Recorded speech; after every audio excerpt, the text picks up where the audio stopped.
ప్రియమైన సహోదరి సహోదరులారా, ఈరోజు సువిశేష పఠనం, ఈరోజు యొక్క పఠనం అపోస్తుల కార్యములు 4వ అధ్యాయం. గత వారం ఇదే అపోస్తుల కార్యములు 3వ అధ్యాయాన్ని గురించి మనం వివరించుకున్నాం. దాని కంటిన్యూషన్గానే ఈరోజు 4వ అధ్యాయాన్ని మనం చదువుకున్నాం. కొద్దిసేపు దాన్ని ధ్యానించుకునే ప్రయత్నం చేద్దాం. అయితే ఈరోజు మనం చదువుకున్న పట్టణంలో ఏం జరిగిందో విశ్లేషణ చేసుకునే ముందు, దీనికి ముందు 3వ అధ్యాయంలో గత వారం మనం మాట్లాడుకున్నట్లుగా 2 మాటలు మనం మాట్లాడుకొని ఈరోజు యొక్క పట్టణంలోకి మనం వచ్చి పరిశీలన చేసుకుంటూ ధ్యానించుకునే ప్రయత్నం చేద్దాం. 3వ అధ్యాయంలో పేతురు యోహానులు ఒక కుంటివాణిని స్వస్థపరిచిన విషయం, ఈ కుంటివానికి స్వస్థత ఎలా కలిగింది అనే విషయం, పేతురు ప్రసంగం చేసి వివరించిన విషయం మనం 3వ అధ్యాయం గత వారం ధ్యానించుకున్నాం. గుర్తుందా మీకు? యెరూషలేము దేవాలయంలో ఒక పుట్టుకతో కుంటివానికి పేతురు గారు బహిరంగ స్వస్థత పరిచినప్పుడు అక్కడ అనేక మంది ఈ స్వస్థత ఎలా చేయగలిగావు అని ఆయన్ని ఆశ్చర్యంతో చూసినప్పుడు పేతురు వారి వంక చూస్తూ, ఇప్పుడే నజరేయుడైన యేసుక్రీస్తు గురించి చెప్పడానికి నాకు మంచి అవకాశం దొరికిందని ఒక ప్రసంగం చేశాడు. ఆ ప్రసంగం ద్వారా కొంతమంది విని దేవుని నమ్మారు. కొంతమంది ఆ ప్రసంగం చేసిన పేతుర్ని విమర్శిస్తూ ఉన్నారు. గత వారం నమ్మిన వారి గురించి దాకా మనం మాట్లాడుకున్నాం. ఈ 4వ అధ్యాయం ఈరోజు చదువుకున్న పఠనంలో విమర్శించే వారి గురించి మనం మాట్లాడుకోబోతూ ఉన్నాం. సహజంగా ఒక స్వస్థత జరిగినప్పుడు, ఒక మంచి కార్యం జరిగినప్పుడు సహజంగా మామూలుగా అయితే అతన్ని మెచ్చుకోవాలి. కానీ అతను ఏ విధంగా నేను స్వస్థత చేయగలిగాను, ఇది నా స్వశక్తి కాదు, నా భక్తి కాదు, ఇది పరిశుద్ధాత్మని యొక్క శక్తి ద్వారా చేశానని పేతురు చెప్పాడు. ఆ మాట చెప్పినందుకు కొంతమంది దేవుని నమ్మారు, ఆయన మాటని నమ్మారు, పేతురు మాటని కొంతమంది విశ్వసించారు. సుమారు పురుషులే 5,000 మంది బాప్తిసం పొందినట్టుగా ఈరోజు మనకు కనిపిస్తుంది వాక్యం. అయితే ఆ గుంపులోనే కొంతమంది విమర్శించే వాళ్ళు ఉన్నారు. ఇప్పుడు ఒక బహిరంగ స్వస్థత, కుంటివాడికి, పుట్టుకతో జరిగిన కుంటివాడికి కాళ్ళు ఇస్తే మనం ఆ వ్యక్తిని విమర్శించాలా, లేదు కుంటి కాళ్ళతో ఉన్నవాడిని లేపాడని సంతోషించాలా అనేది మనం చూసుకుంటే ఇక్కడ కొంతమంది విమర్శిస్తూ ఉన్నారు. ఇదంతా కూడా పేతురు ప్రసంగంలో చెప్తూ ఉన్నాడు.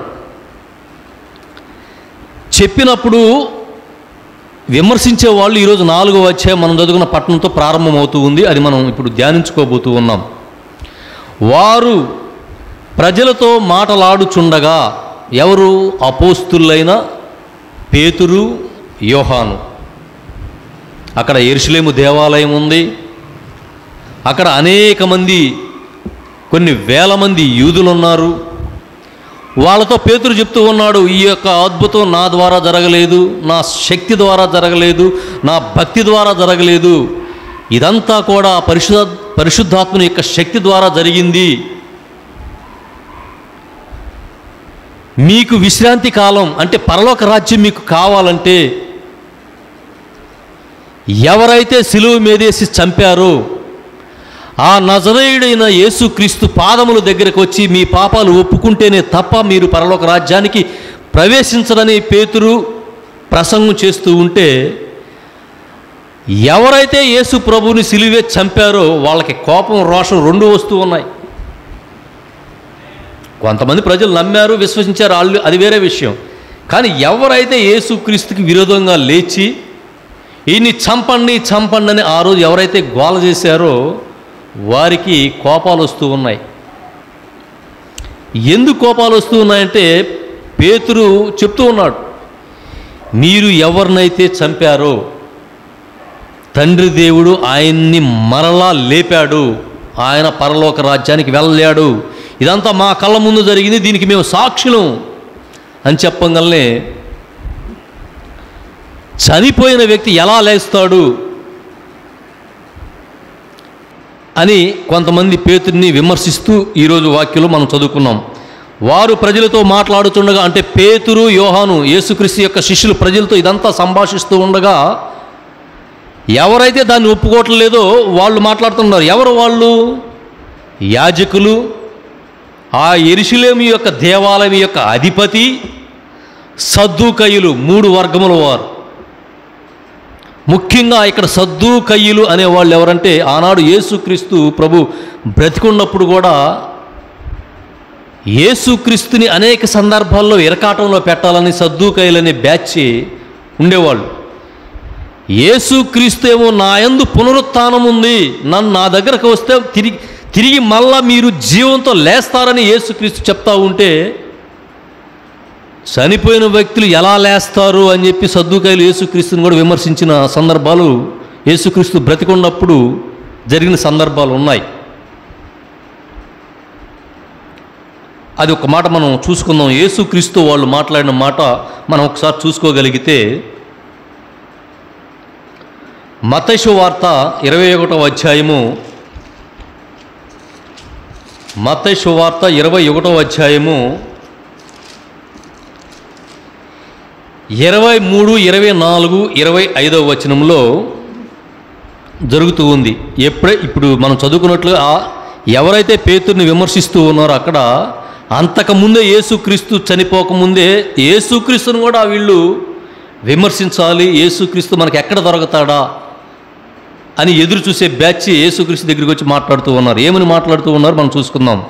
మత్తయి సువార్త 21వ అధ్యాయము 23వ వచనం నుండి 25వ వచనం వరకు మనం చూసుకోగలిగితే, ఆయన దేవాలయంలోనికి వచ్చి బోధించుచుండగా, ఆయనంటే ఎవరు? యేసుక్రీస్తు దేవాలయంలోకి వచ్చి బోధిస్తూ ఉన్న సమయంలో ప్రధాన యాజకులను ప్రజల పెద్దలను ఆయన యొద్దకు వచ్చి, వీళ్ళెవరు? ప్రధాన యాజకులు ఎవరు? ఇందాక పేతుని క్వశ్చన్ చేసిన వాళ్ళే. ఇందాక మనకు అపోస్తుల కార్యంలో ఎవరైతే పేతుర్ని సద్దూకయ్యులు ప్రధాన యాజకులు అన్నానో వాళ్ళే ఇక్కడ మళ్ళీ యేసుక్రీస్తుని యాజకులను ప్రజల పెద్దలను ఆయన యొద్దకు వచ్చి, క్రీస్తు బోధిస్తూ ఉన్నాడు, వచ్చారు. ఆయన యొద్దకు వచ్చి, ఏ అధికారము వలన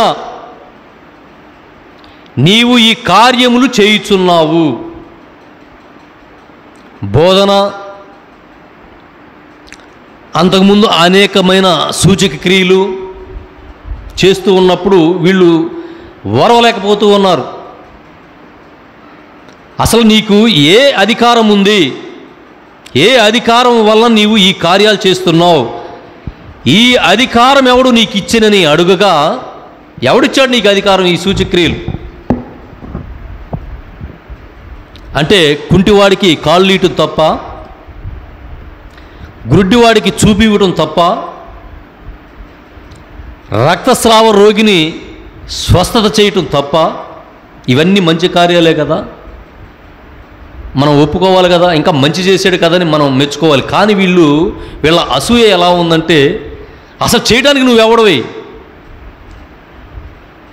ఎవడిచ్చాడు నీకు ఈ అధికారం అని స్వస్థత చేసిన యేసుక్రీస్తుని వీళ్ళు ప్రశ్న చేస్తూ ఉన్నారు. అప్పుడు యేసుక్రీస్తు ఒక మాట మాట్లాడాడు. సరే, మీరు అడిగిన మాటకి నేను సమాధానం చెప్తాను, కానీ నేను సమాధానం చెప్పబోయే ముందు మిమ్మల్ని నేను ఒక ప్రశ్న వేస్తాను. నాకు ఆ ప్రశ్న సమాధానం చెప్పాక మీరు అడిగిన ప్రశ్నకి నేను సమాధానం చెప్తానని యేసుక్రీస్తు ఒక ప్రశ్న వేశాడు వాళ్ళకి. ఎవడు ఈ అధికారం నీకు ఇచ్చినని అడగగా యేసు, నేను మిమ్మల్ని ఒక మాట అడుగుదును, అది మీరు నాతో చెప్పిన ఎడల నేను ఏ అధికారము వలన ఈ కార్యములు చేయుచున్నానో అది మీతో చెప్పుదును. ముందు నా ప్రశ్న సమాధానం చెప్పండి, తర్వాత నేను మీ ప్రశ్న సమాధానం చెప్తానని యేసుక్రీస్తు ఒక మాట మాట్లాడుతూ ఉన్నాడు. యోహాను ఇచ్చిన బాప్తిస్మము ఎక్కడ నుండి కలిగినది? నాకంటే ముందు యోహాను వచ్చాడు కదా, బాప్తిస్మ యోహాను బాప్తిస్మం ఇస్తూ ఉన్నాడు కదా. మరి ఆయన ఇచ్చే ఈ యొక్క బాప్తిస్మం అనేది ఇది పరలోకం నుండి వచ్చిందా లేకపోతే ఇది మనుషుల ద్వారా వచ్చిందా చెప్పండి అన్నాడు. అసలు ఇక్కడ ఎంత లాజిక్గా యేసుక్రీస్తు వాళ్ళకి క్వశ్చన్ వేసాడంటే మనం అర్థం చేసుకుంటే వాళ్ళకు ఒక్కసారిగా మైండ్ బ్లాక్ అయిపోయింది. బాప్తిస్మం యోహాను ఇస్తూ ఉన్నాడు, అనేక వేల మంది ఆయన దగ్గరికి వెళ్ళి బాప్తిస్మం పొందుతూ ఉన్నారు. సరే మనమైతే పొందలేదు అంటే ఎవరైతే అడిగారో వాళ్ళు అనుకుంటూ ఉన్నారు, ప్రభువా మీరు అడిగారు కదా, మాకు ఒక 2 నిమిషాలు టైం ఇవ్వండి, మేము ఆలోచించుకొని మీ సమాధానం చెబుతాను. పక్కకు పోయి బాప్తిస్మం ఇచ్చే యోహాను బాప్తిస్మం ఇస్తూ ఉన్నాడు, అనేక వేల మంది బాప్తిస్మం తీసుకొని ఆయన శిష్యులుగా చేరుతూ ఉన్నారు. ఓకే, మరి యేసుక్రీస్తు ఇది పరలోకం నుంచి వచ్చిందా మనుషుల ద్వారా వచ్చిందా అని అడుగుతూ ఉన్నాడు. ఇది మనం ఏం సమాధానం చెప్పాలి? పరలోకం నుండి వచ్చిందంటే మరి మీరు దేవుని ఎందుకు విశ్వసించట్లేదు, మీరు ఎందుకు బాప్తిస్మం తీసుకోవట్లేదు అని అంటాడు. కాబట్టి ఈ మాట మనకు వద్దు. లేదా మనుషుల ద్వారా వచ్చిందంటే యోహాను తాత బాప్తిస్మం తీసుకొని అనేక వేల మంది వీళ్ళని అక్కడే సమాధి చేసేస్తారు. ఎందుకంటే యోహాన్ని వాళ్ళు ఒక గొప్ప ప్రవక్తగా భావించి వాళ్ళు బాప్తిస్మం తీసుకుంటే, మనుషుడి ద్వారా వచ్చిందంటే ఆ బాప్తిస్మం పొందిన జనాలు మొత్తం కూడా వీళ్ళని అక్కడే సమాధి చేస్తారు. కాబట్టి ఇప్పుడు ఏం చెప్పాలి అని ఆలోచించుకొని వాళ్ళు వచ్చి, ప్రభువా ఇది మాకు తెలియదు, పరలోకం నుండి వచ్చిందో మనుషుల ద్వారా వచ్చిందో మాకు తెలియదు అన్నప్పుడు, అయితే మీరు నా ప్రశ్నకి సమాధానం చెప్పనప్పుడు నేను కూడా మీ ప్రశ్నకి సమాధానం చెప్పను అని యేసుక్రీస్తు చెప్పాడు.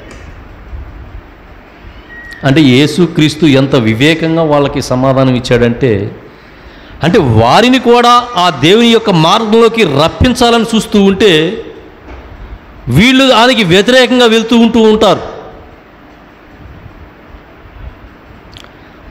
బాప్తిస్మం పరలోకం నుంచి వచ్చిందంటే మరి పరలోకం నుంచి వచ్చిన బాప్తిస్మాన్ని మరి మీరెందుకు నమ్మట్లేదని యేసుక్రీస్తు మళ్ళీ తిరిగి క్వశ్చన్ చేస్తాడు. ఇది మనకు ప్రమాదం. లేదు మనుషుడి ద్వారా బాప్తిస్మం వచ్చిందా అంటే యోహాను నమ్మి యోహాను చేత బాప్తిస్మం తీసుకున్న జనం మొత్తం వీళ్ళని సమాధి చేస్తారు అక్కడే. ఆయన పెద్ద ప్రవక్తలాగా మేము భావించి ఆయన దగ్గర మేము బాప్తిస్మం తీసుకుంటే ఇది మనుషుని అనగలిగిందా, దేవుని వల్ల వచ్చిందని మేము నమ్మి మేము వెళ్తే మనుషుని ద్వారా వచ్చింది అనడానికి మీరెవరని చెప్పి వారు తిరుగుబాటు చేస్తారని మాకైతే తెలియదు అని వారు సమాధానం చెప్పారు. ఇదే ప్రశ్న ఈరోజు మనం చదువుకున్న పట్టణంలో కూడా పేతురుని అడుగుతూ ఉన్నారు. వారు ప్రజలతో మాట్లాడుచుండగా యాజకులను దేవాలయపు అధిపతియు సద్దూకయ్యులను, అక్కడ యేసుక్రీస్తుని ఎవరైతే అడిగారో ఇక్కడ కూడా అదే బ్యాచ్ అడుగుతూ ఉన్నారు. వారు ప్రజలకు బోధించుటయు యేసును బట్టి మృతుల్లో నుండి పునరుత్థానము కలుగునని ప్రకటించుటయు చూచి కలవరపడి,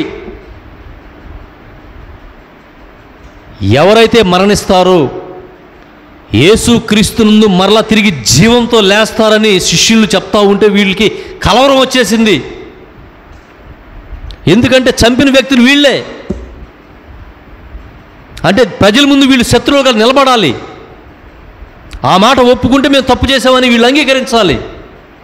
అందుకే మేము చంపాం, ఆయన దేవుని కుమారుడు కాదు అని వీళ్ళు అంగీకరించరు. పునరుత్థానం లేదు, చనిపోయిన వాళ్ళు మళ్ళీ తిరిగి లెగవరు అని చెప్పే మాటలు వీళ్ళే. ఎందుకంటే పునరుత్థానాన్ని అంగీకరించారనుకోండి ఖచ్చితంగా యేసుక్రీస్తుని కూడా వీళ్ళు అంగీకరించాలి. అందువల్ల వాళ్ళు పేతురుని అడుగుతూ ఉన్నారు, నువ్వు చనిపోయిన వారు తిరిగి లేస్తారని మీరు బోధన చేస్తున్నారు కాబట్టి మిమ్మల్ని బలత్కరంగా తీసుకెళ్ళి వాళ్ళని చెరసాల్లో వేశారు. మీరు లేనిపోని కళ్ళబొల్లి మాటలు ప్రజలు చెప్పి ప్రజల్లో అందరి ఎదుట మమ్మల్ని శత్రువులుగా చిత్రీకరించడానికి మీరు ప్రయత్నం చేస్తూ ఉన్నారు అని చెప్పి పేతురుని యోహాన్ని చెరసాలలో బంధించారు.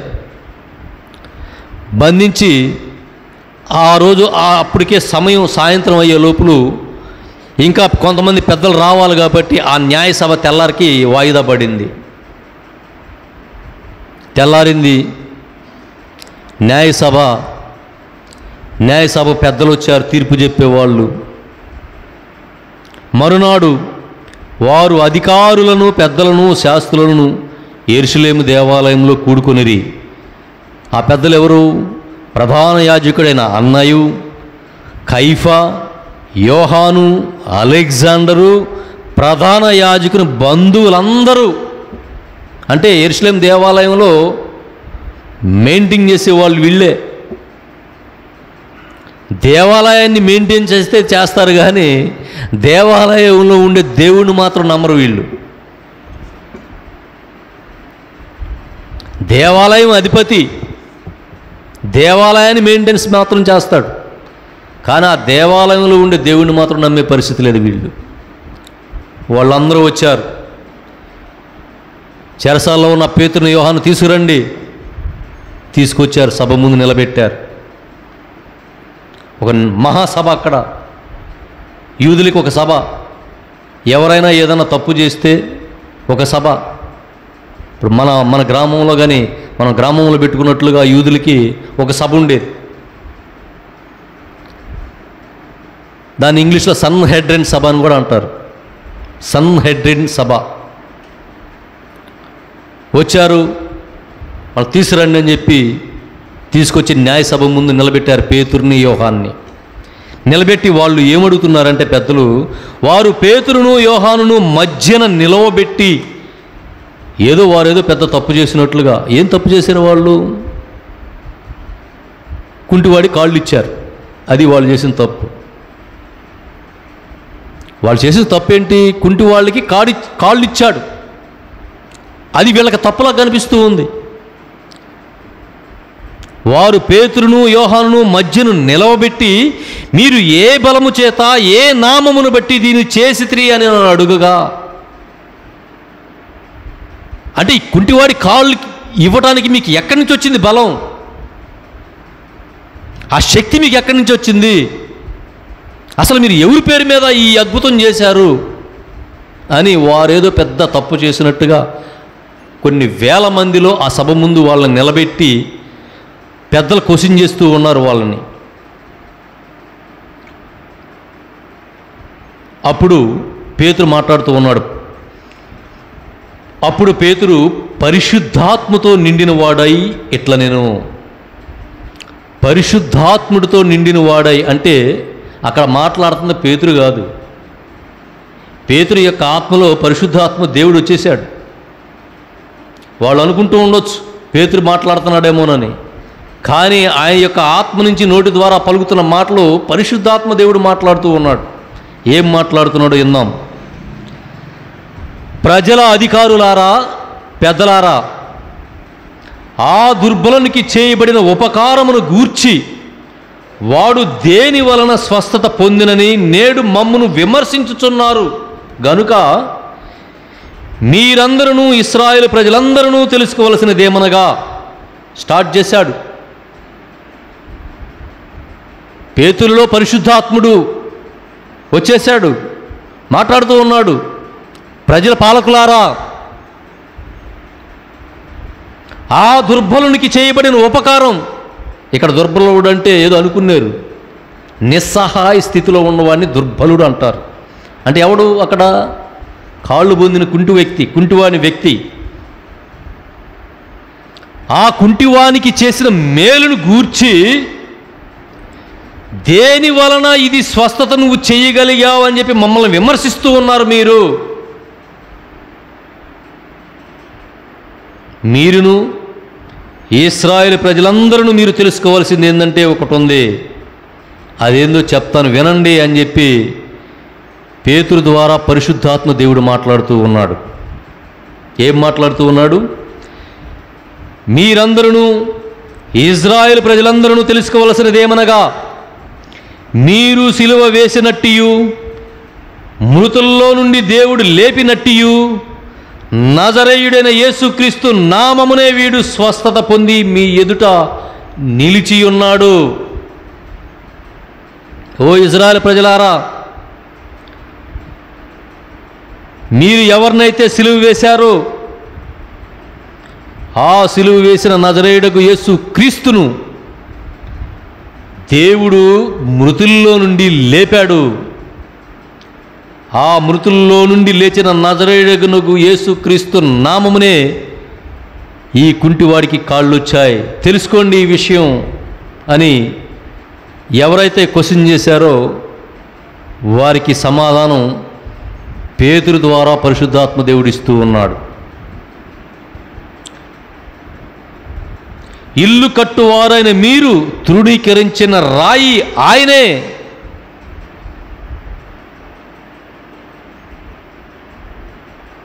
ఇల్లు కట్టువారైన మీరు తిరస్కరించిన రాయి ఆయనే.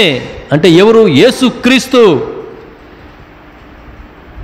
మీరు ఎవరి కోసమైతే ఎదురు చూస్తూ ఉన్నారో ఆయనే వచ్చాడు, కానీ మీరు మాత్రం అతన్ని తిరస్కరించారు అని ఇక్కడ గుర్తు చేస్తూ ఉన్నాడు.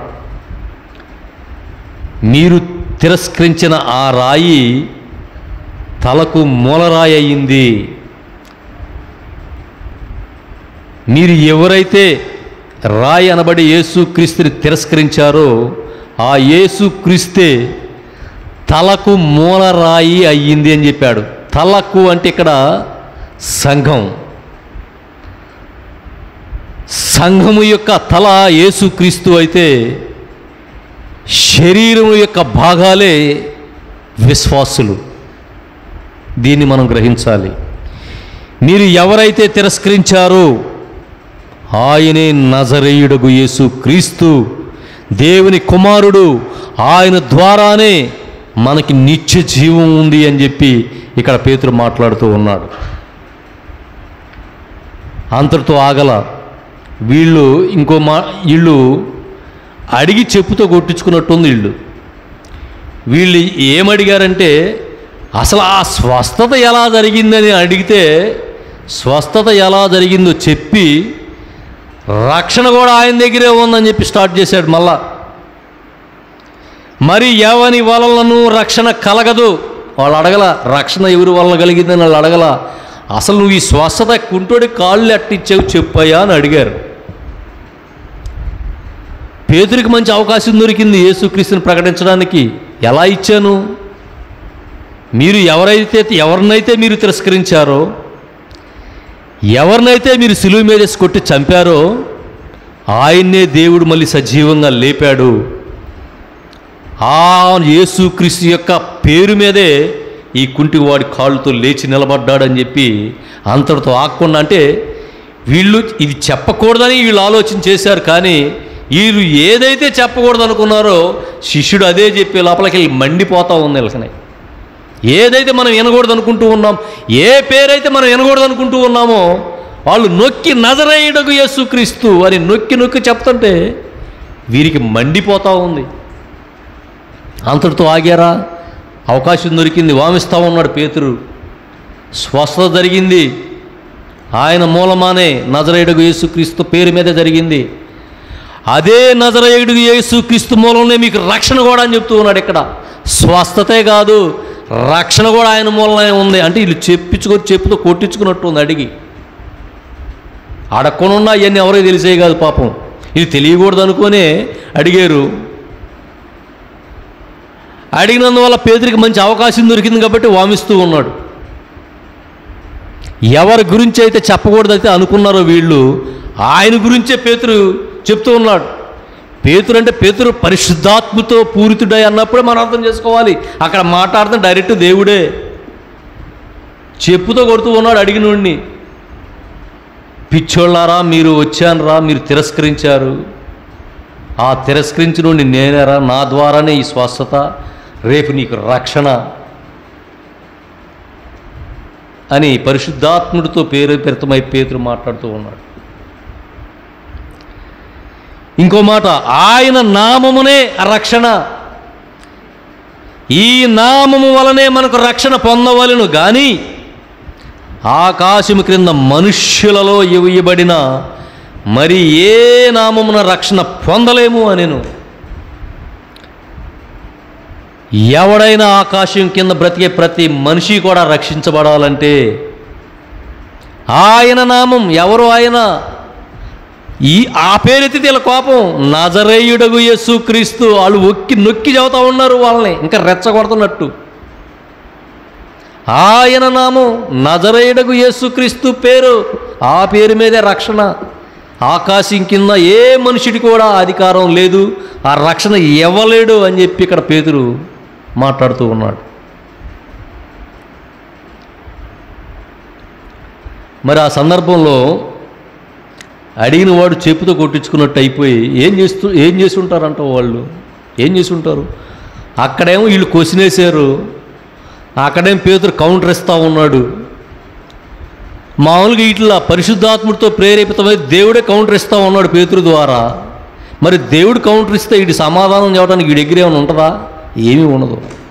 నోరు ఎల్లబుచ్చి చూస్తుంది తప్పితే ఏమీ ఉండదు. అక్కడ జరిగింది అదే. కింద వచనాల్లోకి వెళ్తే, వారు పేతురు యోహానుల ధైర్యమును చూచినప్పుడు, అవురా పేతురు నిన్న మొన్నటిదాకా వీడు చేపలు పట్టుకునేవాడు కదరా, మనకంటే కింద స్థాయివాడు కదరా వీడు, అసలు వీడు ఏ ధైర్యంతో మాట్లాడుతూ ఉన్నాడు? వీళ్ళకి తెలియదు పాపం, లోపల ఉంది పరిశుద్ధాత్మది మాట్లాడుతున్నాడని వీళ్ళకి తెలియదు. పిచ్చోళ్ళకి లోపల పరిశుద్ధాత్మ దేవుడు మాట్లాడుతున్నాడు, వీళ్ళకి తెలియదు పాపం. చేపలు పట్టుకునేవాడు కింద ధైర్యం నుంచి వచ్చిందిరా? మనం అధిపతులం కదా, మను కనసనంలో జరగాలి కదా, వీడు మన అడుగులకి మడుగులు వత్తాలి కదా, వీడేంట్రా మనల్ని ఎదిరించి ధైర్యంతో మాట్లాడుతూ ఉన్నాడు? ఇది నేను సొంతం చెప్పే మాటలు కాదు. అపోస్తుల కార్యములు 4వ అధ్యాయం 13వ వచనంలో మాట్లాడారు. వారు పేతురు యోహానుల ధైర్యమును చూచినప్పుడు వారు విద్యలేని పామురులను గ్రహించి ఆశ్చర్యపడి వారు యేసుతో కూడా ఉండిన వారిని గుర్తెరిగిరి. మొన్నటిదాకా కొన్ని వారాల కిందటే కదా యేసుక్రీస్తుని చంపాం. మొన్నటిదాకా ఆయనతో పాటు తిరిగిన వాళ్ళే కదా వీళ్ళు. ఆయన చనిపోయాడు, వీళ్ళకి ఈ ధైర్యం ఎక్కడి నుంచి వచ్చింది అనేది వీళ్ళకి ఒక ప్రశ్న తలెత్తింది. వీళ్ళు పామరులు అంటే చేతకాని వాళ్ళు, అల్పులు, దీనులు. మనం పై స్థాయి, వీళ్ళు కింద స్థాయి. అసలు మన ముందు, మన సభ ముందు తీర్పు చెప్పే మన ముందే వీడు ఇంత ధైర్యంగా మాట్లాడుతున్నాడు ఏంటి?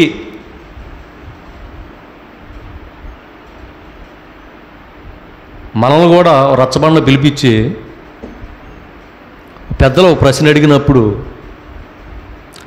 మనం పెద్దలకి కౌంటర్ ఇస్తూ ఉంటే వాళ్ళకి ఎలా ఉంటుందో, ఆ రోజున సద్దుకాయలకి ఆ దేవాలయ అధిపతికి కూడా అలాగే ఉంది. వీడేంటిరా తీర్పు నేను చెబుదాం అనుకుంటే వీడు వచ్చి నాకు తీర్పు చెబుతున్నాడు ఏంటి అనేది లోపల వాళ్ళ ఆలోచన. నేను వీడికి నీతి చెబుదాం అనుకుంటే వీడు నాకు నీతులు చెబుతున్నాడేంటి? బయటపడతలా పాపం, లోపల ఉన్న ఆలోచన అదే అయి ఉండొచ్చు. అసలు వీడికి ఏం ధైర్యం? అసలు ఎక్కడి నుంచి వచ్చింది ఈ ధైర్యం? స్వస్థత పొందిన ఆ మనుషుడు వారితో కూడా నిలిచి ఉండుట చూచి ఏమీ ఎదురు చెప్పలేకపోయిరి. ఏం చెబుతారు? ధైర్యాన్ని చూశారు. కుంటోడిని లేపాడు, కాళ్ళు వచ్చినాయి. పక్కనే ఆ కుంటోడు కూడా కనపడతా ఉన్నాడు, కాళ్ళు వచ్చి తిరగతా ఉన్నాడు. ఏం చెబుతారు? ఏదనంటే పక్కన ఉన్న 1000 మంది ప్రజలు కొడతారు వీళ్ళని. ఏంటయ్యా కుంటోడిని లేపాడు, మీకేంటి నొప్పి అంటారు. ఆ కుంటోడిని లేపింది ఎవర్రా అంటే వీళ్ళేమో నజరేయుడగు యేసుక్రీస్తు అయ్యా నేను కాదని చెబుతున్నాడు పేతురు. ఆ యేసుక్రీస్తు అనగా ఇలా మండిపోతుంది. రే ఆ పేరు ఆపు ఆపు ఆపు. వాళ్ళ ఆలోచన అదే. ఆ నజరేయుడగు యేసుక్రీస్తు అనే పేరు వాళ్ళ నోట్లు కూడా చెవులు కూడా వినపడకూడదు. ఎందుకంటే వాళ్ళకి బాధ, ఆయన లేచాడు, మనం చంపాం, ఆయన లేచాడు అంటే ఆయన పవర్ ముందు మన పవర్ లేదు. ఒప్పుకోవాలి వాళ్ళు, ఒప్పుకోవడానికి వాళ్ళు సిద్ధంగా లేరు. అంతే కదా. మనకి వ్యతిరేకంగా మాట్లాడితే మనకు కూడా కొద్దిగా బాధ వేసిద్ది. అదే బాధ వాళ్ళది కూడా పాపం. అది మామూలు బాధ కాదు. ఒక మనిషిని చంపేసినప్పుడు ఆయన తిరిగి లేచి ఆయన యొక్క శిష్యులు వీళ్ళ ముందుకు వచ్చి సవాల్ చేస్తుంటే, ఏంట్రా నువ్వు చంపేది? మా గురువు లేచాడు, మేము చూసాం. ఏం చేస్తావు నువ్వు? మా అయితే నువ్వు చంపగలవు, చంపు, మా దేవుడు నన్ను లేపుతాడు అనే ధైర్యం అన్నమాట వీళ్ళకి. ఆ ధైర్యమే. ఏ ధైర్యంతో అన్నాడు చూసావా, అదే ధైర్యం. ఒకప్పుడు పేతురు పరిస్థితి ఏంటి? అయ్యా ఆయన ఎవరో నాకు తెలియదు అన్నవాడు. ఒక ఆడ మనిషి భటుల్లో యేసుక్రీస్తుని బంధించినప్పుడు గెత్సెమనే తోటలో బంధించి తీసుకుని వెళ్ళినప్పుడు, అయ్యా ఇదిగో ఈయన కూడా యేసుక్రీస్తు అమ్మడి నేను చూశాను ఈయన అనగానే టక్కున పేతురు, అయ్యా ఆయన ఎవరో నాకు తెలియదు అని 3 సార్లు బొంకాడు. ఆయన ఎవరో నాకు తెలియదు అని 3 సార్లు బొంకినోడు ఈరోజు ధైర్యంతో మాట్లాడుతున్నాడంటే ఆ ధైర్యం ఎక్కడి నుంచి వచ్చిందంటారు? ఎక్కడి నుంచి వచ్చి ఉండిద్ది ఆ ధైర్యం? ఏం చేస్తారా మీరు? మహా అయితే చంపుతారా? చంపండి, నా ప్రభువు లేచినట్టే మమ్మల్ని కూడా లేపుతారా? ఏంటి మీరు చేసేది మమ్మల్ని? అది ధైర్యం. అది పేతురు మాట్లాడుతున్నా, లోపల ఉన్న పరిశుద్ధాత్ముడు మాట్లాడుతున్నాడు. ఓరే పిచ్చోళ్ళారా, మీరేం చేయగలరా? మీరు మనుషులు, నేను దేవుణ్ణి. ఆ మాట పేతురు చెప్పట్లేదులే, లోపల అనుకునేది అదే, ఆయన దేవుడు మాట్లాడతా. వీళ్ళేం పేతురు మాట్లాడుతున్నాడులే అని వీళ్ళు అనుకుంటూ ఉంటారు. లోపల మాట్లాడడం దేవుడు అని వీళ్ళకి తెలియదు పాపం పిచ్చోళ్ళకి. అక్కడ అదే సమాధానం. మరి ఆ ధైర్యం వచ్చిందంటే ఎక్కడి నుంచి వచ్చింది అనుకున్నా? దేవుడు, పరిశుద్ధాత్మ దేవుడితో పూరితుడై ఆయన ఆత్మని పరిశుద్ధాత్ముడు ఆవహిస్తే ఎగిరి ఏమి తెలియనోడు కూడా ఎన్నో చేయొచ్చు.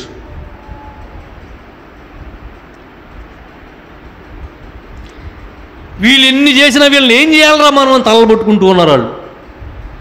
ఈ మనుషులను మనం ఏమి చేయదుము.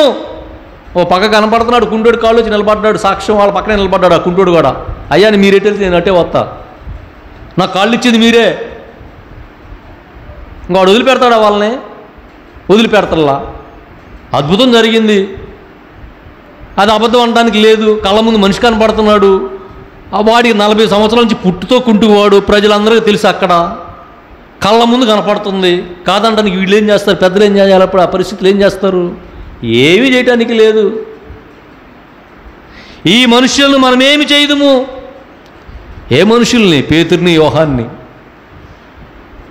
వీళ్ళు ఈ రకంగా కౌంటర్లు ఇస్తున్నారు, ఈ విధంగా అద్భుతం చేశారు. అద్భుతం చేసినాడు మన కళ్ళ ముందు ఉన్నాడు. ఇది రాంగ్ అంటే ఇక్కడ చూసిన వాళ్ళందరూ మనల్ని కొడతారు. ఏం చేయాలి? వారి చేత ప్రసిద్ధమైన సూచిక చేయబడి ఉన్నదని యెరూషలేములో కాపురమున్న వారందరికీ స్పష్టమే. ఈ అద్భుతం అందరూ చూశారు. మరి అందరి సమక్షంలో మీరు కాళ్ళు ఇయ్యలేదు, మీరు అద్భుతం చేయలేదు, ఏదో మోసం చేశారంటే ఊరుకుంటారు అక్కడ జనం, చూసిన జనం. వాళ్ళ కళ్ళ ముందే జరిగింది. అది పేతురు దేవాలయం గేటు ముందు జరిగింది. పోయిన వారం మనం చెప్పుకున్నాం. ఆ దేవాలయంలో జరిగిన లోపలికి వచ్చాక ఈరోజు జరుగుతున్న మ్యాటరు, న్యాయ సభ పెద్దల సమక్షంలో జరుగుతున్న మ్యాటర్ ఇది. ఏం చేస్తారు ఇప్పుడు? వాళ్ళు పిచ్చెక్కిపోయి ఉంటుందో వాళ్ళకి. వీళ్ళని ఏం చేద్దాం? శిక్ష చేయడానికి అవకాశం లేదు, తప్పు కనపడట్లా. ఏదైనా కొడదామా, జనాలు మనల్ని కొడతారు. ఏం చేయాలి? ఏం చేయకుండా సింపుల్గా ఒక మాట చెప్పి బెదిరించి పంపించారు. ఏం మాట చెప్పారు? అయినను ఇది ప్రజలలో ఇంకా వ్యాపింపకుండుటకై ఇక మీదట ఈ నామమును బట్టియే మనుషులతోనైనను మాట్లాడకూడదని మనము వారిని బెదిరిపెట్టువల్లని చెప్పుకొనిరి. ఏమనుకున్నారు వాళ్ళు పెద్దలు? ఇంకేళ్ళ మనం ఏం చేయలేం. సరే ఇప్పుడు వరకు చేసిందో చేసేడు తెలిసిన వాళ్ళందరూ తెలిసిపోయింది. ఇక ముందు ఎవరు తెలియకూడదు, ఇంకా మీరెవరు చెప్పకూడదు, మీరు ఇంక ఏ సూచి క్రియేట్ చేయకూడదు. బెదిరిపెట్టి పంపించారు. బెదిరిపెట్టడానికి అక్కడ ఉంది ఎవరు? బెదిరిపోయేవాడైతే ఆ రకంగా న్యాయసభ ముందు వామిస్తాడు వాళ్ళని. మీరు ఎవరైతే మీరు సిలువ మీద పెట్టి చంపారో ఆయన పేరు మీదే ఈ స్వస్థత జరిగిందని, అరే మీరే చంపారు ఆయన్ని అని పెద్దల్నే ఎదురు తిరిగి మాట్లాడిన వాళ్ళు మీరు అయ్యా సరే అయిపోయిందిలే, తెలుసుకున్న వాళ్ళు తెలుసుకున్నారులే, ఇంక కొత్త వాళ్ళకి ఎవరు చెప్పబాకండి అంటే వాళ్ళు ఊరుకుంటారా? అది పరిశుద్ధాత్మ దేవుని పని. ఎవరి వల్ల నైద్ద ఆపటం? ఇదంతా యెరూషలేములో జరుగుతుంది. యేసుక్రీస్తు ఎక్కడైతే చనిపోయాడో, ఎక్కడైతే లేచాడో అక్కడ జరుగుతుంది. ఇదంతా కూడా యెరూషలేములో జరుగుతుంది. మరి వాళ్ళు చెప్పినట్టు వాళ్ళు ఎవరికి చెప్పపోతే ప్రపంచం సువార్త వచ్చేది కాదు, ఆ యెరూషలేముతోటే సమాధి అయిపోయేది. అంటే మనదాకా సువార్త వచ్చిందంటే వాళ్ళు ఏమైనా సువార్త ఆపి ఉంటారా? ఆపలా. వీళ్ళు ఆపేకుంది వాళ్ళు ఇంకా ఎక్కువగా వెళ్తూ ఉన్నారు. వీళ్ళు ఎంత దాకా అంచి పెడదామని చూస్తే అంతకంతకు ఎగిరిపోతూ ఉంది సువార్త. దేవుడిని ఎవడాపగలడు? దేవుడి మాటను ఎవడాపగలడు? ఇది గ్రహించట్లే వాళ్ళు. ఎంతసేపు క్రీస్తుని గురించి చెప్పకూడదు, క్రీస్తుని ప్రకటించకూడదు. కొన్ని వేల మంది అక్కడ ఉన్నారు నమ్మినోళ్ళు. వీళ్ళు ఏదన్నా శిక్ష వేద్దామంటే వాళ్ళందరూ కొడతారు వీళ్ళని. ఏం తప్పు చేశారని మీరు శిక్ష చేశారని ఎదురు తిరుగుబాటు చేస్తారు. వాళ్ళకి అవకాశం లేక అయ్యా మీరు అన్నం పెడతాం సరే చెప్పారు, ఏడు వరకు వదిలేయండి, ఇక్కడ ఇంకొక ఎవరు చెప్పబాకండి. ఈ యేసుక్రీస్తు పేరు నామమును మీరు ఎవరికి బోధన చేయొద్దని చెబుతున్నారు వాళ్ళు. అప్పుడు వాళ్ళు ఎందుకు ఊరుకుంటారా? ఏమన్నాడు అప్పుడు వారిని పిలిపించి, మీరు యేసు నామమును బట్టి ఎంత మాత్రమును మాట్లాడకూడదు, యేసు పేరే నోరెత్తకూడదు, మీరు ఆ యేసుక్రీస్తు పేరే వినపడకూడదు, బోధింపనకూడదని వారిని ఆజ్ఞాపించారు. ఆజ్ఞాపిస్తే వాళ్ళు ఊరుకుంటారా?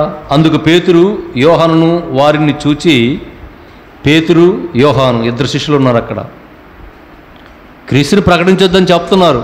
చూశారు, వాళ్ళని చూసి వాళ్ళు మాట్లాడుతున్నాడు, పేతురు యోహాను మాట్లాడుతున్నారు. ఏమని? అందుకు పేతురుడు యోహానును వారి చూచి, దేవుని మాట వినుట కంటే మీ మాట వినుట దేవుని దృష్టికి న్యాయమా? అంటే మేము దేవుని మాట వినాలా, మీ మాట వినాలా? దేవుని మాట వినుట కంటే మీ మాట వినుట దేవునికి న్యాయమా, దేవుని దృష్టికి న్యాయమా? ఎవడు మాట వినాలి ఇక్కడ? దేవుడు చెప్పింది మేము వినాలా? దేవుని కళ్ళారా చూసింది మేము వినాలా? లేదా మీరు చెప్పిన మాట మేము వినాలా? మేము కన్న వాటిని విన్న వాటిని చెప్పకుండా ఉండలేం. ఎదురు తిరిగేశారు ఇక్కడ. మేము కన్న వాటిని విన్న వాటిని చెప్పకుండా ఉండలేం. ఏం కన్నారు ఏమన్నారు వీళ్ళు? 3 సంవత్సరాలు యేసుక్రీస్తు మీద తిరిగారు సువార్త.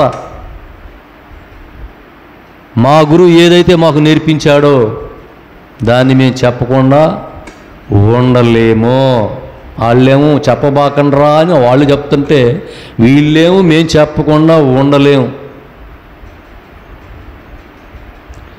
ప్రజలందరూ జరిగిన దానిని గూర్చి దేవుని మహిమపరుచుచుండిరి గనుక సభవారు ప్రజలకు భయపడి, ఈ జరిగినన్నిటికీ అక్కడ ఉన్న ప్రజలు మాత్రం దేవుణ్ణి స్తుతిస్తూ మహిమపరుస్తూ ఉంటే ఈ సభలో ఉన్న అధికారులకు మాత్రం మండిపడతా ఉన్నారు. వీళ్ళు మండిపడి భయపడి వీరిని శిక్షించు విధివేమీ కనుగొనలేక వీరిని గట్టిగా బెదిరించి ఆ న్యాయసభ నుంచి విడుదల చేసేసారు. స్వస్థత చేసేవరా ఎవడు చెప్పబాక. దానికి కూడా పేతురు వాళ్ళు ఒప్పుకోలా. అంటే దేవుని మాట చెప్పటం న్యాయమా అన్యాయమా? దేవుని మాట మంచిదే కదా, దేవుడే మమ్మల్ని ప్రకటించమన్నాడు. మరి మేము ఆయన మాట వినాలా లేకపోతే మీ మాట వినాలా అని వీళ్ళు ఎదురు తిరిగారు. మేము కన్న వాటిని విన్న వాటిని, అంటే వాళ్ళు కళ్ళ యేసుక్రీస్తు ఉన్నప్పుడు చూసిన వాటిని, యేసుక్రీస్తు చెప్పిన విన్నవాటి, వాళ్ళు యేసుక్రీస్తు చెప్తే వీళ్ళు విన్నవాటిని, అంటే సువార్త చెప్పకుండా బోధించలేకుండా మేము ఉండలేమని తెగే చెప్పేశారు. పాపం ఏం చేయలేక వారిని ఆ న్యాయసభ నుంచి పంపించేసేసారు. పంపించినప్పుడు ఈ పేతురు యోహాను అనే ఇద్దరు వ్యక్తులు మిగిలిన అపోస్తులు ఇంకొక 10 మంది ఉంటారు కదా, 12 మంది కదా మొత్తం. ఇదంతా జరిగిన ఇద్దరే, మిగతా 12 మంది వేరే చోట ఉన్నారు. వారి దగ్గరికి వెళ్ళి జరిగిన విషయాన్ని మొత్తాన్ని కూడా వాళ్ళకి వివరించారు. వారు ప్రార్థన చేశారు. అందరూ కలిసి ఏక స్వరముతో ప్రార్థన చేసి, ప్రభువా, ఇదిగో ఈ సమాజంలో ఇలాంటివి వస్తూ ఉంటాయి, కానీ రాకుండా చేయొద్దు అని ప్రార్థన చేయలే వాళ్ళు. వస్తాయి, కానీ తట్టుకునే శక్తిని, ధైర్యాన్ని మాకి, మా ముందు నువ్వు నడు, నీ వెనకాల మేము ఉంటాం. సమస్యలే మాకొద్దు, మాకు అసలు సమస్యలు రాకూడదని ప్రార్థన చేయాల. సమస్యలు వచ్చినా సమస్యలు రాకపోయినా తట్టుకొని ముందుకెళ్ళే కృపను మాకు ఇయ్యమని 12 మంది అపోస్తులు ఏకస్వరంతో దేవుని ప్రార్థన చేశారు. ఇది ఈనాటి ఈ వాక్య పఠనంలో యొక్క సారాంశం. ఏమన్నా అర్థమైందా చెప్పింది? నేను చెప్పింది లేదంటే నేను చెప్పుకుంటూ వెళ్ళడం అయిపోయిందా? అర్థమైంది ఏమన్నా? అర్థం అవ్వదు, ఎందుకంటే మనం ఎప్పుడు బైబిల్ చదివిన వాళ్ళం కాదు కాబట్టి. సింపుల్గా చెప్పాలంటే మంచి జరిగిన కాడే చెడు ఉంటుంది. సమాజంలో మంచి ఎక్కడ ఉండిద్దో సత్యాన్ని ఎవడు అంగీకరించడు. సత్యం సాఫీగా నడవదు, సత్యం సాఫీగా నడవదు. ఎందుకంటే సమాజంలో అనేకం ఉంటాయి, ఆచారాలు, మూఢనమ్మకాలు, మూర్ఖత్వం, మొండితనం, కొన్ని సందర్భాల్లో మతతత్వం, ఇవన్నీ అలుముకొని ఉండటం వల్ల సత్యాన్ని ఎవడో కూడా అంగీకరించే పరిస్థితి ఉండదు.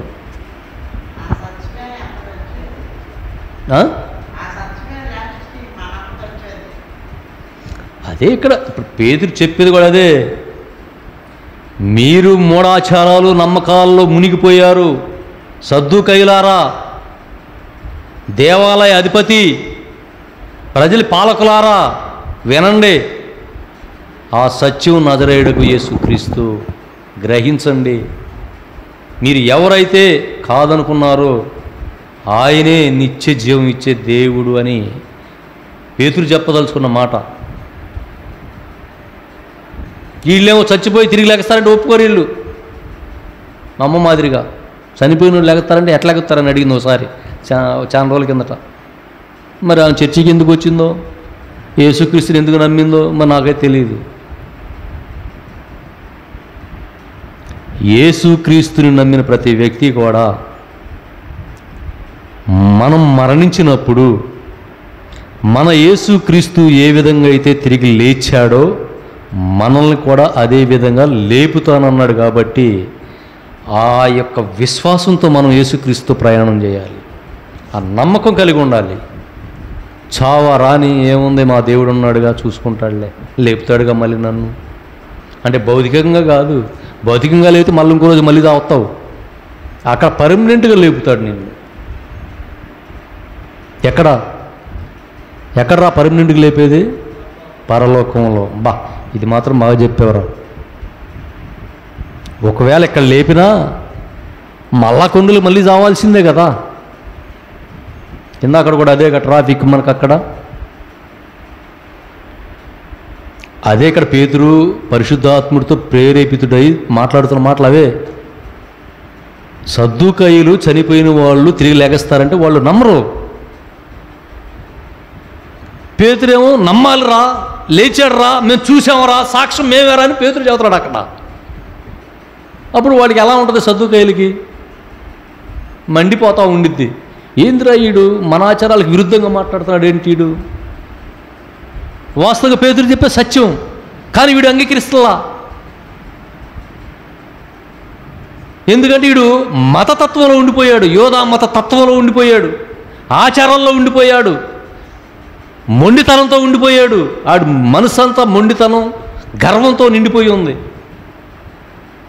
ఆ ఆచారాలు అవన్నీ మనం పక్కకు తీసేస్తే మనసు ప్రశాంతంగా ఉండిద్ది. సత్యాన్ని అంగీకరిస్తే మనసు ప్రశాంతంగా ఉంటుంది. ఆ సత్యాన్ని అంగీకరించకే మనం లేనిపోని తిప్పలు తెచ్చుకొని శ్రమలు తెచ్చుకుంటూ ఉంటాం. పేతురు చెప్పేది కూడా ఇదే, ఈరోజు పట్టణం ద్వారా హెచ్చరించింది కూడా అదే. మీరు ఎవరినైతే చంపారో, మీరు మరణించిన వాళ్ళు తిరిగి లేవరని మీరు అంటూ ఉన్నారో, మీరు చంపిన ఆ నజరేయుడగు యేసు క్రీస్తే తిరిగి పునరుత్థానమయ్యాడు, గుర్తుపెట్టుకొని సద్దుకాయలారా అని చెప్తూ ఉన్నాడు. వీళ్ళకి అధికారం ఉంది, పవర్ ఉంది, ఎదిరించి మాట్లాడుతున్నా కూడా వాళ్ళని ఏం చేయలేని పరిస్థితి వీళ్ళది. ఎందుకంటే వారి దగ్గర సత్యం అనే ఆయుధం ఉంది. ఈరోజు ఓడిపోవచ్చు, రేపు ఓడిపోవచ్చు, ఎల్లుండి ఓడిపోవచ్చు, ఎప్పటికైనా శాశ్వతంగా నిలబడేది సత్యమే. అది ప్రతి వ్యక్తి కూడా గుర్తెరగాలి. ఈరోజు వాక్యపట్నం సారాంశం మొత్తం కూడా అదే. ఆ సత్యమే, ఆ జీవమే, ఆ నజరేయుడగు యేసు క్రీస్తు. ఆయన నామమునే వీడు స్వస్థత పొందాడు. ఆయన నామమునే రేపు నీకు రక్షణ. ఆయన లేకపోతే నీకు రక్షణ కూడా లేదు. ఆకాశం కింద ఏ మనుషునికి కూడా అధికారం ఇవ్వలేదు. ఒక్క నజరేయుడగు యేసుక్రీస్తు మాత్రమే ఆ యొక్క అధికారాన్ని పొంది ఉన్నాడని పేతురు చెప్తున్న మాట ఈరోజు సారాంశం. ప్రార్థన చేసుకుందాం.